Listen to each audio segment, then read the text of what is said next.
The Pittsburgh Steelers finished with a 10-7 record during the 2024 NFL season and lost in the first round of the NFL playoffs once again to the Baltimore Ravens.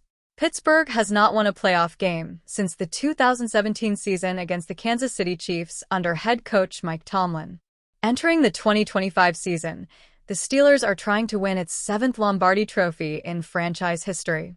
Pittsburgh signed quarterback Aaron Rodgers to a one-year deal and also traded for wide receiver DK Metcalf from the Seattle Seahawks. Metcalf will be the number 1 wide receiver on this roster, but there are many questions about the wide receiver core for Pittsburgh after that. Pittsburgh Steelers wide core in flux after DK Metcalf. There is always one position battle to watch for with each NFL team in training camp. To no surprise, the issue with the Steelers is trying to figure out who will be the second wide receiver on this roster after Metcalf. Brooke Pryor of ESPN.com said about Pittsburgh trying to figure out who the number 2 wide receiver will be on the roster entering the 2025 NFL season. Sound familiar? A year ago, that was the most talked about position battle, other than quarterback, of course, and on paper, the Steelers are in a similar position this year after trading away George Pickens.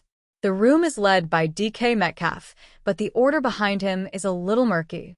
During minicamp, wide receivers coach Zach Azzanni said receiver Calvin Austin III, a speedy yards after catch, YAC threat drafted in 2022, was the team's WR2, but there are other players on the roster battling for the role, including Robert Woods, Scotty Miller, and Roman Wilson. The Steelers also acquired receiving threat Jonnu Smith. General manager Omar Khan downplayed the possibility of adding another true wide receiver to the roster, but the team brought in Gabe Davis for a visit earlier this offseason. There could be several wide receivers available on the trade market, too. Austin III and Woods is a 2 and 3 wide receiver tandem that is something to not write home about. They need to sign a player like Keenan Allen in free agency. Trading away Pickens did not help the Steelers, but they acquired a 3rd-round pick in the 2026 NFL Draft from the Dallas Cowboys in the process, and Metcalf could be double-teamed often if the Steelers don't figure out wide receiver number 2 also. The broken bone in Will Howard's hand could keep the rookie 6th-round pick sidelined for the entire preseason. It also will leave the Pittsburgh Steelers shorthanded at quarterback when they play the Jacksonville Jaguars on Saturday night in their opening exhibition game. Coach Mike Tomlin confirmed Wednesday that Howard broke a finger on his right, throwing hand during practice a day earlier. Tomlin listed Howard's status as week-to-week and said the quarterback is looking at his options.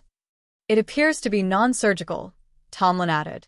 For the short term, Howard's injury will elevate Skylar Thompson's role in the quarterback room. Listed as the 4th-team option in the initial depth chart, Thompson figures to get plenty of playing time Saturday after getting limited reps in the first 2 weeks of training camp. It's definitely not the way you want the opportunity to come to get more reps, but I've been preparing this whole time as if I'm getting the reps, Thompson said Wednesday morning before practice at St. Vincent College. Nothing is going to change other than me physically getting them. Howard was injured Tuesday during a center quarterback exchange and was taken by cart to the training room. He had several fingers on his right hand bandaged Wednesday and did not speak to reporters during either media availability. He was able to sign autographs after practice. It stinks for him for sure because he's had such a nice camp as a young player, starter Aaron Rodgers said.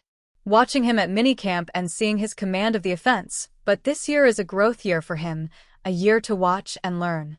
It would have been great to see him get some live reps in the preseason. I'm not sure when he's going to be back. Hopefully, he's back for the 2nd or 3rd game. Either way, it's a year for him to grow and learn and get his body the way he wants to get it and get ready to be the guy for a long time. Thompson's snaps have dwindled since Rodgers' arrival. Rodgers missed spring workouts and was mostly a bystander during minicamp in June, but his presence in training camp has had a trickle-down effect. Mason Rudolph entered camp as the backup. Howard, after initially taking fewer snaps than Thompson, bypassed his former Kansas State teammate for the 3rd spot. It has been challenging, Thompson said. Ben Roethlisberger put together a Hall of Fame career with the Pittsburgh Steelers. For 18 seasons, he was their starting quarterback, helping them win 2 Super Bowls. Unfortunately, Roethlisberger's career didn't get a fairy tale ending. In his final season, 2021, The Steelers made the playoffs but got crushed by the Kansas City Chiefs in the first round. Recently, Roethlisberger shared his thoughts on why the Steelers lost that game. Offensively, we just couldn't do much for whatever reason, Roethlisberger said Tuesday on his Footballin' with Ben Roethlisberger podcast. I don't know if we were overwhelmed going into it or what the deal was. I just remember that we struggled early to get going, and they just stayed on the field. They kept converting third downs, and we couldn't. It's what our offense was. We didn't have the ability that last year.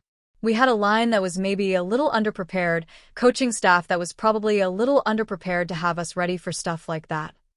The Steelers lost that game 42-21, with their offense being sluggish for most of the game. The Steelers actually scored first that game, but it came courtesy of a TJ Watt fumble recovery that he ran back for a touchdown. Unfortunately, the Chiefs' offense started to get going after that. Kansas City proceeded to score 35 unanswered points. Roethlisberger is correct that the Steelers' offense couldn't seem to do anything right. They didn't move the ball substantially until the third quarter, and at that point, the Chiefs were taking their foot off the gas. They essentially already had the game under wraps. Roethlisberger places some of the blame for that loss on the Steelers' offensive line and coaching staff. That shouldn't surprise Steelers fans, though. Those were two of their biggest areas of concern that season. In that game, the Steelers' starting offensive line consisted of rookie Dan Moore Jr., J.C. Hassenauer, Chukwuma Okorafor, Trey Turner, and John Leglue. That's not exactly an all-star group. In fact, it may be one of the Steelers' worst starting offensive line combinations in recent history. Additionally, the team's coaching staff featured some names that seemed to hurt the team more than they helped, specifically on the offensive side. That was Matt Canada's first year as the Steelers' offensive coordinator. There weren't a lot of positive moments during his stint in that role. He wasn't the only name that limited Pittsburgh, though. That year, offensive line coach Adrian Clem left them before the season ended to take up the same position at the University of Oregon. That left assistant offensive line coach Chris Morgan to take over the role with the Steelers, and he also left once the 2021 season ended. Therefore, it's easy to see why Roethlisberger highlights those two groups as reasons for the loss. Obviously, it wasn't all on them, but they played critical roles. It was an unfortunate way for Roethlisberger's career to end, although at least he got one last shot in the postseason.